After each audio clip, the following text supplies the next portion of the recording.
안녕하십니까. 데일 카네기 코리아의 배득형입니다. 혹시 PC라는 표현 들어보신 적 있으신가요? Political Correctness의 약자로 정치적 올바름이라는 표현으로 번역이 되는 단어인데요. 최근 이 정치적 올바름에 대해서 부정적인 의견을 가진 사람들이 좀 많아지고 있는 것 같습니다. 특히 게임과 영화 산업에서 더욱더요. 그러나 PC에 대한 정서적인 이미지가 아니라 그 PC의 정의 그 자체를 살펴보면 아마 그 정의에 대해서 비판하거나 부정적인 인식을 가진 분은 없을 거라고 생각을 합니다. 왜냐하면 PC는 인종과 성별, 종교, 성적 지향성, 장애, 직업 등과 관련해서 소수 약자에 대한 편견과 차별을 지향하자는 것이기 때문이죠. 이는 특히 기업에서 더욱 중요한데요. 소수 약자에 대한 편견과 차별이 없어야 다양성이 궁극적으로 나타날 수 있고 또 조직 내 다양성은 조직의 성과에 큰 도움을 주기 때문입니다. 우리는 단순히 올바름 때문이 아니라 보다 실용적이고 효율적이기 때문에 조직 내 다양성에 대해 관심을 가질 필요가 있는데요. 다이버시티 파워라는 책에는 이런 말이 나옵니다. 다양성을 갖춘 문제 해결 집단은 가장 똑똑한 최고 인재들로 구성된 집단보다 언제나 더 좋은 성과를 냈다.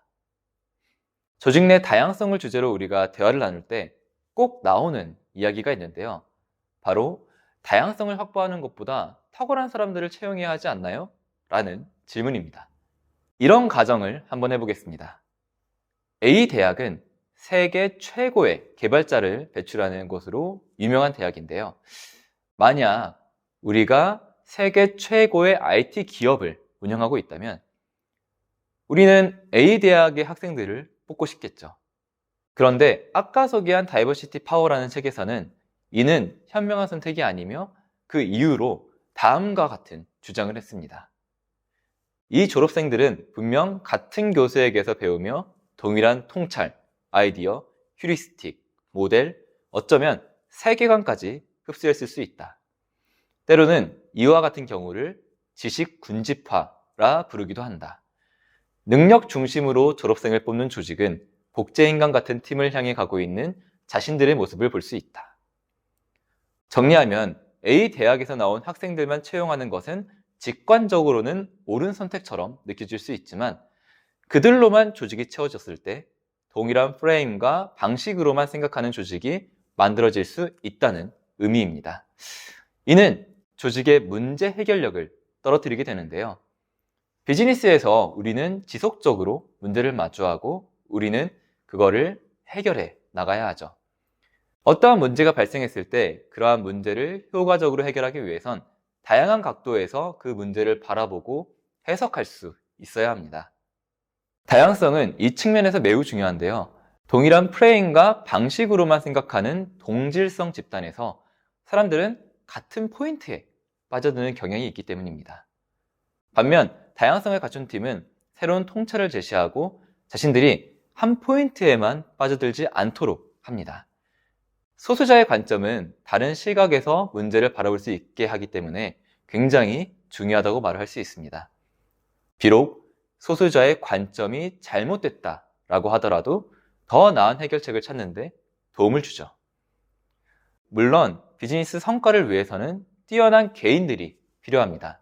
하지만 동시에 다양한 사람들 또한 필요하죠.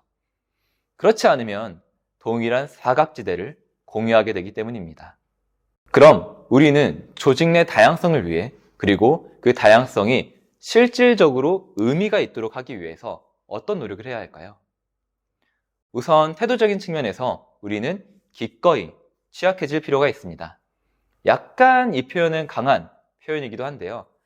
이는 내가 틀릴 수 있다는 것을 염두하고 만약 내가 틀렸을 경우에는 그것을 빠르게 인정하고 사과하라는 의미입니다. 대표적인 예를 인기리에 종영했던 이상한 변호사 우영우에서 우리가 확인할 수 있는데요. 우영우에는 정명석 변호사가 나옵니다. 그 변호사를 보면서 많은 MZ세대가 저런 상사랑 일하고 싶다 라고 말을 하기도 했죠. 극 중에서 정명석 변호사는 자신이 실수하면 그에 대해서 부하 직원에게 사과를 하기도 하고요. 또 자신이 미처 놓친 부분이 있을 때 그것에 대해 부하 직원이 말을 해주면 내가 미처 그 부분을 신경 쓰지 못했다 라고 하면서 자신의 실수를 인정하기도 합니다. 리더의 이러한 태도가 다양하고 솔직한 의견을 나오게 하는 촉진제로서 작용을 합니다. 물론 자신의 실수나 부족한 부분에 대해서 인정하고 사과하면 혹시나 팀원들이 나를 얕잡아 보지 않을까?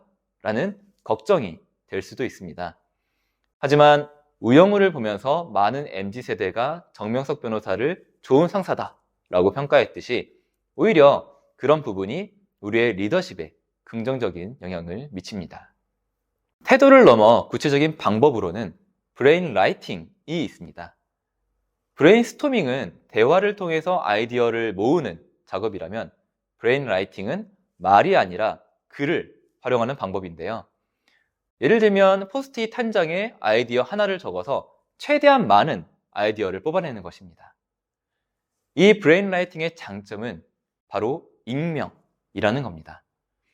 브레인스토밍은 누가 어떤 발언을 했는지 알기 때문에 일종의 선입견이 개입될 여지가 다분하지만 브레인 라이팅의 경우에는 그러한 선입견, 즉 무의식적 편견의 개입을 현저하게 줄일 수 있습니다.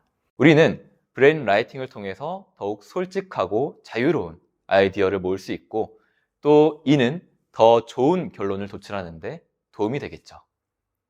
다양성은 단순히 하면 좋은 추가적인 선택사항이 아닙니다. 더 높은 창의성, 더 높은 문제 해결력, 또 더 높은 성과를 위해서 조직에 반드시 필요한 요소입니다. 오늘 영상은 다이버시티 파워에 나오는 문장으로 한번 마무리를 해보고자 합니다. 혁신은 각 개인의 영특함이 아니라 지식의 최첨단에 있는 다수의 개인들이 자유롭게 교류하고 관점을 교환하며 반대 의견을 내고 서로 배우며 협업 관계를 구축하고 낯선 일을 신뢰하며 자신이 틀릴 수 있다고 생각하는 의지와 능력에 달려있다. 혁신은 천재나 천재 집단을 필요로 하지 않는다. 혁신을 하려면 생각이 자유롭게 상호작용하는 거대한 네트워크가 필요하다. 감사합니다.